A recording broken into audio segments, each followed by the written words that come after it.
So there's a family of chords that are really beautiful called the suspended chords. Suspended chords. Okay. Maybe chords. Okay, so they come in two different flavors, two major flavors. One is called the sus2 or suspended 2, and the other one is called the sus4 or suspended 4. Okay. And all you do to make these is you take your normal triad, which is usually built 1, 3, and 5, right? With your root, your third, and your fifth. And then instead of using 1, 3, and 5, you use, in this case for sus2, you use 1, 2, and 5. You change the 3 into a 2. 1, 2, and 5. Okay. For a sus4 chord, it's exactly the same thing, but instead of 3, we use 4. So it looks like this. Instead of 1, 3, and 5 like this, 1, 3, 5 like this, we're making it 1, 4, 5, 1, 4, and 5 like this, 1, 4, 5. Okay, so this is how you make a sus chord. This is a sus4. This is maybe your normal triad. This is a sus3, or I'm sorry, this is a sus2, and this is your normal triad. Okay, so let's go ahead and make a couple of these. If we're in the key of C major and we want to make a C sus4 or a C sus2, we can do C sus2 like this. We can go ahead and write our C, simply write our 2, which is our D, and then fit in the G there, okay? So that's how you can make a C sus2 chord. Let's see C sus4 now. C sus4, let me keep our colors the same here at least. C sus4 would simply look like this. C with our 4th and our 5th, okay? Like that. And again, it doesn't matter which direction you write your 5th versus 4th on. I like to do it this way, but it doesn't really matter, okay? So this would be a C sus4. Now, if you want to listen to these, C sus2 sounds like this. And C sus4 sounds like this. Okay, so you have two different flavors. These are a little ambiguous as far as chords go, and the reason that they're ambiguous, let me get a better line there, is because of this reason. If you're in the key of C major, you have C, D, E, F, and G. And then A, B, and C, I guess we can finish the whole thing. Okay, if you're in the key of C minor, you would have C, D, E flat, F, G, A flat, B flat, and C. Okay, the difference between major and minor. Now, if you're making chords with the root, the 2nd, the 4th, and the 5th, so either the 2nd or the 4th, notice how it doesn't really matter if you're in major or minor. The notes are still the same. Okay, the C and the D are still the same as the C and the D, okay? And the F and the G are the same as the F and the G. So with this chord alone, you don't know if this is a major chord or a minor chord, which are the main things. We know it's not a diminished triad, and we know it's not an augmented triad, but we don't know if it's major or minor, okay? So it adds a little bit of ambiguity, and it adds a little bit of beauty and suspense, which is why it's called suspended.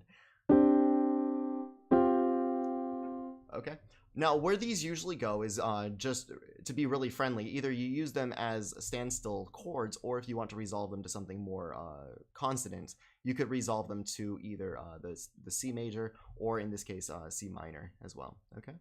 So they'll go either place. If you were in the key of C minor, maybe you'd go to C minor. If you're in the key of C major, probably go to C major. Okay.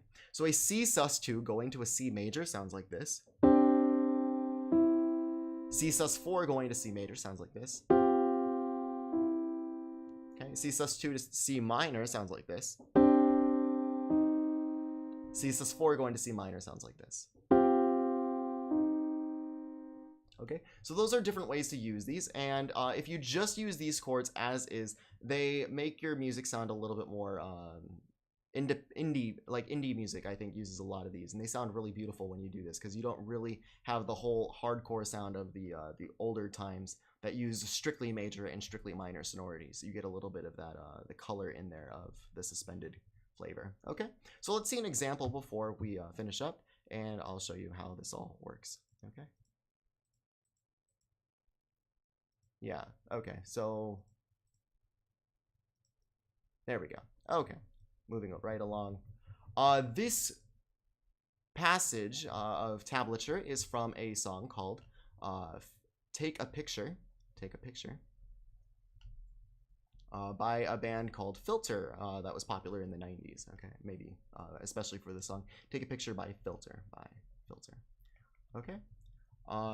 And this is the intro, and a lot of in the verses and everything. This plays really often through the entire piece. So let's go ahead and analyze this. If you don't read tablature, don't be afraid.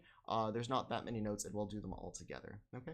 So this E, all we have to do to read this is say E plus 0 is what note? So E plus 0 is simply E, right? So that's really simple. E plus 0 is E. B plus 0 is B. G plus 2 is A. G plus 2 is A. D plus 2 is E. And finally, we have A plus 0 is A again. Okay, so we have this chord. If you look really carefully, we have a lot of A here. A lot of A. A lot of A.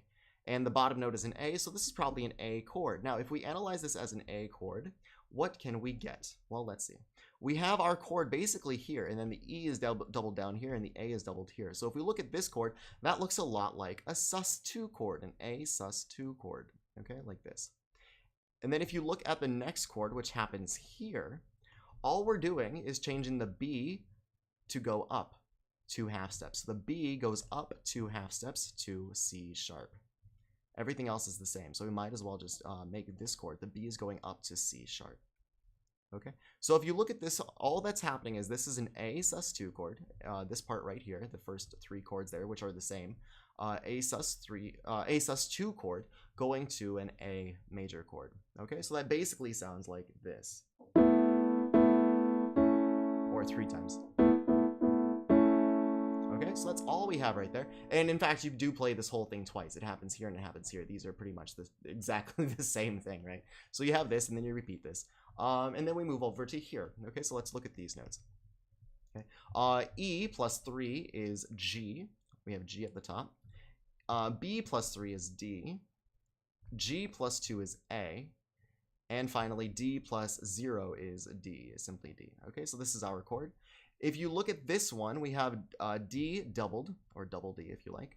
We have D doubled, and everything else kind of fits off of that. So if we make D our lowest note, let me go ahead and write this down here just to simplify. Okay, so we got D, we got G, which is here, and we have that A, which is right there. If we simplify this chord down, it reduces down to this.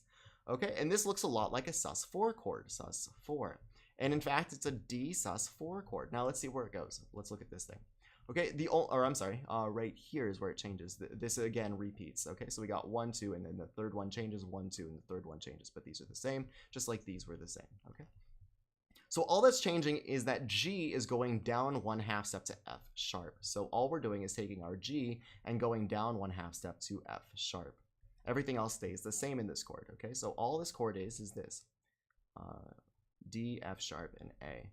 And this looks very familiar. This looks like a D major chord, okay? So we're just going to D. Okay, so all this is A sus2 going to A and D sus4 going to D.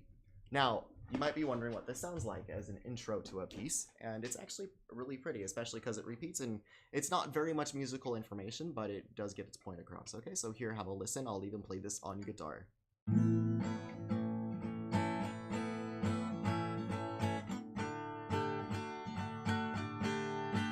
And then it repeats.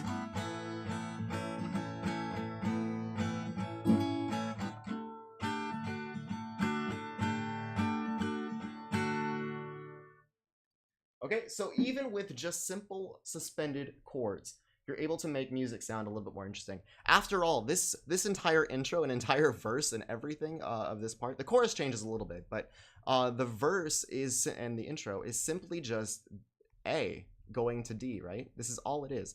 But you can make it sound a little bit better by putting some different rhythm in here and then using your suspended chords. Okay, so that's how you can use suspended chords. Make sure to try to use these in your music if you can find places for them to make your music sound a little bit more colorful.